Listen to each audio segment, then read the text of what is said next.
আসসালামু আলাইকুম রহমতুল্লাহ। আজকের ভিডিওটি খুব গুরুত্বপূর্ণ। দেশ প্রবাসে কাছে যারা আছেন সকলকে আজকের ভিডিওটি দেখার জন্য বিশেষভাবে অনুরোধ করছি। সম্মানিত ভিউয়ার্স, বিচারকের মেয়ের মাথায় পিস্তল ঠেকিয়ে রায় আদায় করা, এ বিষয় নিয়ে আপনাদের সামনে কথা বলবো। হাসিনার আমলে তো এই নিয়ম ছিল, বিচারকের মেয়ের মাথায় বিচারকের পরিবারকে জিম্মি করে তাকে দিয়ে রায় আদায় করা। এটা কোন আদালত ছিল? হাসিনার আদালত ছিল। হাসিনা এই কাজগুলো করাতেন। তাহলে 2000 ছাত্র জনতা জীবন দিয়ে কী লাভ হলো যদি সেই বিচারককে ভয় দেখিয়ে আবারও রায় আদায় করতে হয়, আবার ওই মব জাস্টিস কায়েম করতে হয়, আবারও যদি সন্ত্রাসের রাজত্ব কায়েম করতে হয়? তাহলে কিভাবে এই 2000 অথচ 2500-2700 মানুষ জীবন দিল, তাদের লাভটা কি জীবন দিয়ে? যদি বিচারককে ভয় দেখিয়ে আবারও আদালতের রায় নিতে হয়, তাহলে লাভটা হলো কি? আপনাদের সামনে যে বিষয়গুলো আমি বলতে চাচ্ছি খুবই গুরুত্বপূর্ণ। একটি বিষয় দেখতে থাকুন, আপনারা অবশ্যই পুরো বিষয়টি বুঝতে পারবেন, ক্লিয়ার হয়ে যাবে। যে নির্বাচন ছিল পাতানো, অবৈধ, জনগণ ভোট দিতে পারেনি, সেই নির্বাচনের বিএনপি তখনই বলেছেন নির্বাচন অবৈধ, নির্বাচন বর্জন, নির্বাচন বর্জন, নির্বাচন বর্জন। এবং সরাসরি ইশরাক মানে মেয়র পদপ্রার্থী ছিলেন, তিনিই বলেছেন এই নির্বাচনই অবৈধ।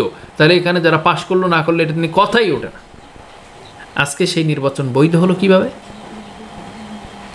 সেই নির্বাচন বৈধ হলো কিভাবে? এবং বৈধ হলে যদি হয়, তাহলে আমার যেটা বলার ছিল সেটা হচ্ছে সাধারণ জনতা, আম জনতা, পাবলিক, যারা কুলি, মজুর, রিক্সা চালক, শ্রমিক, তাদের ভোটের দাবি, ভোটের মূল্য, ভোট থেকে বঞ্চিত হলো, এই বঞ্চিত মানুষদের, জনগণদের এই বৈধতা কিভাবে দিবেন?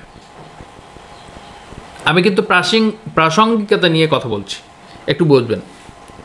আমজনতার ভোটের অধিকার কিভাবে ফিরাবেন? এটা কি উদ্দেশ্য? এটার কি আসলে মৌলিক কোনো বিষয় আছে কিনা আপনারা বলবেন অবশ্যই। আন্দোলন নিয়ে জনদুর্ভোগ তৈরি করে কি লাভ হচ্ছে?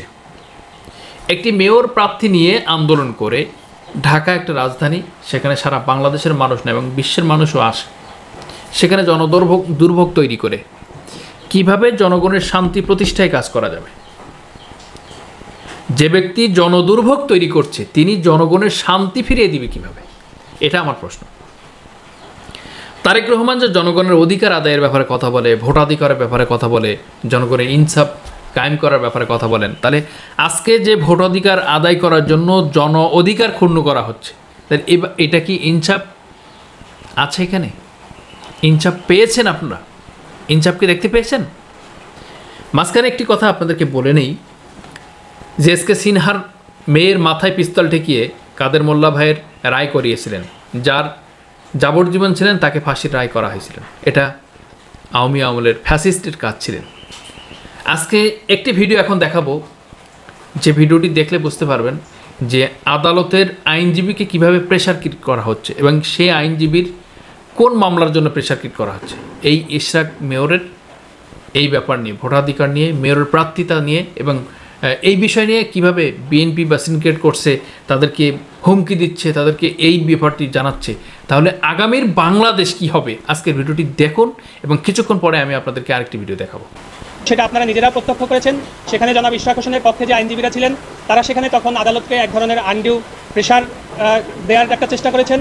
এবং আজকে যখন আদালতে আদেশের জন্য দিন ধার্য ছিল, আদালত শুরুতে উঠেই তারা জনাব যিনি বারের সভাপতি ছিলেন তাকে ডেকে নিয়েছেন এবং ডেকে নিয়ে যিনি এই বেঞ্চের কনিষ্ঠতম বিচারপতি ছিলেন, বিচারপতি জনাব দেবাশিস রায়চৌধুরী, তিনি সরাসরি বারের সভাপতিকে ডেকে বলেছেন যে গতকালকে তারা কোর্ট থেকে নেমে যাওয়ার সময় বারের সভাপতি যাকে রিপ্রেজেন্ট করছিলেন তাদের সাইড থেকে এমন একটি বাজে আলাপ করা হয়েছে যেটা একটা ভীতি সঞ্চারের মতো অবস্থা তৈরি হয়।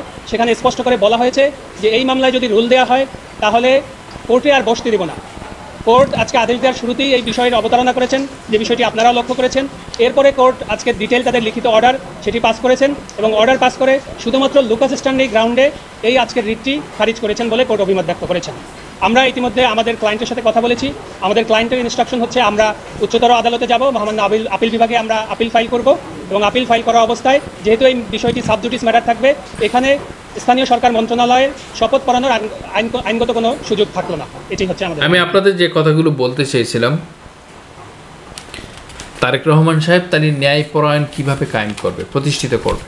দেশের শান্তি বিরাজ করতে গেলে তো দুর্ভোগ কমাতে হবে, জনগণের রোষানল থেকে বেরিয়ে আসতে হবে, জনগণের সিম্পেতে অর্জন করতে হবে, জনগণের ভালোবাসা অধিকার আদায় করতে হবে। তাহলে সেটা না করে জনদুর্ভোগ করছেন একটি স্বার্থের জন্য।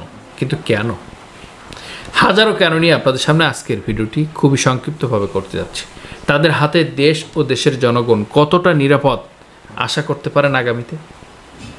যারা আজকে খুন করছে, গুম করছে, হত্যা করছে এবং প্রতিনিয়ত তাদের নিয়ে নিউজ হচ্ছে ভালোটা নিয়ে না, খারাপটা নিয়ে হচ্ছে। বিগত 10 মাস জুলাই অভ্যুত্থানের পরে বিগত 10 মাস এমন কোনো দিন নাই, এমন কোনো রাত নাই, এমন কোনো ক্ষণ নাই, এমন কোনো নিউজ পেপার নেই তাদেরকে নিয়ে নিউজ করে নেই। আর ফেসবুক তো ভরেই গেছে। এরপরে আপনাদেরকে বলি, খালেদার হাতে মানে হাসিনার মব জাস্টিস কায়েম কিনা। যেটা বলতে চেয়েছি যে শেখ হাসিনা যে কাজটি করেছেন, আজকে খালেদার লোকজন, তার জনবল সেই কাজটি করছে। দেখেন তার চেয়ে বেশি করছে। চাঁদাবাজরা কি বলছেন? চাঁদাবাজ যাদের কাছ থেকে নিয়েছেন তারা বলছেন আগে 100 টাকা নিতে, এখন 300 টাকা দিতে হচ্ছে। সর্বোপরি যে কথাগুলো আমি আপনাদেরকে বলতে চাচ্ছি,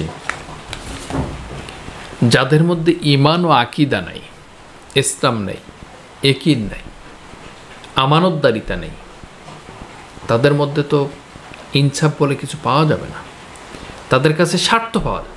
কখন কি স্বার্থ আছে সেই স্বার্থ নিয়ে তারা ব্যস্ত থাকবে। কিন্তু জনগণের আমানত নিয়ে কোরআন কি বলেছে, সুন্নাহ কি বলেছে, রসুল কি বলেছে, এই বিষয়ে ভ্রুক্ষেপ করার মতো একটি মানুষ কি বিএনপিতে আছে? একটি মানুষ কি এই ব্যাপারে কথা বলবে? ন্যায় কি, ইনসাফ কি প্রতিষ্ঠিত করতে হবে, জনগণের অধিকার আদায় করতে হবে, জনগণের চিকিৎসা সেবা দিতে হবে, এগুলো কি আছে? জাকাত ভিত্তিক সমাজ প্রতিষ্ঠিত করতে হবে, সুদমুক্ত রাষ্ট্র কায়েম করতে হবে, নামাজ প্রতিষ্ঠিত করতে হবে। এই ধরনের মানসিকতা নিয়ে, এই ধরনের অভ্যস্ততা নিয়ে, এই ধরনের বিষয় নিয়ে ভাবার মতো কি কোনো লোক আছে? আপনি দেখেন, মহাসচিব থেকে শুরু করে একবারে তৃণমূল পর্যায় পর্যন্ত কোন দায়িত্বশীল, কোন কর্তব্যরত দায়িত্বশীল আছে তিনি এই ন্যায়কে নিয়ে প্রতিষ্ঠিত করে বা ন্যায়ের পক্ষে কথা বলে? হ্যাঁ, কথা বলতো হারুন সাহেব মাঝে মধ্যে কোরআনের আয়াত দিয়ে, ছোট ছোট সূরার আয়াত দিয়ে, হাদিসের রেফারেন্স দিয়ে কথা বলতো সংসদে। কিন্তু এটা ছিল তার নাটক। তিনি যে মানুষকে ধর্ম ব্যবসা বলে, আজকে তিনি ধর্ম ব্যবসায়ী বলে আমরা উপলব্ধি করতে পেরেছি। এদেশের 18 কোটি মানুষ সেটাকে উপলব্ধি করতে পেরেছে। কারণ কি?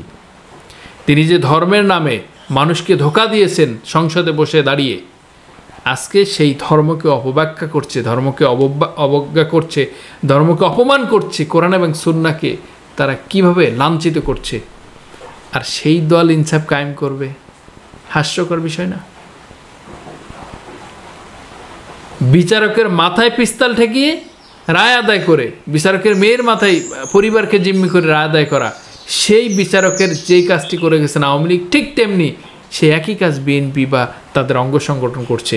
এতে কি আপনি কি মন্তব্য করতে চাচ্ছেন, কি বলতে চাচ্ছেন? আপনার বিষয়টি আমি আজকে জানতে চাচ্ছি। ছোট্ট ভিডিও থেকে বিদায় নিচ্ছি। দেখা হবে আগামী কোনো এক ভিডিওতে। সে পর্যন্ত ভালো থাকুন, সুস্থ থাকুন। আল্লাহ হাফেজ। আসসালামু আলাইকুম রহমতুল্লাহি ওয়া বারাকাতুহু।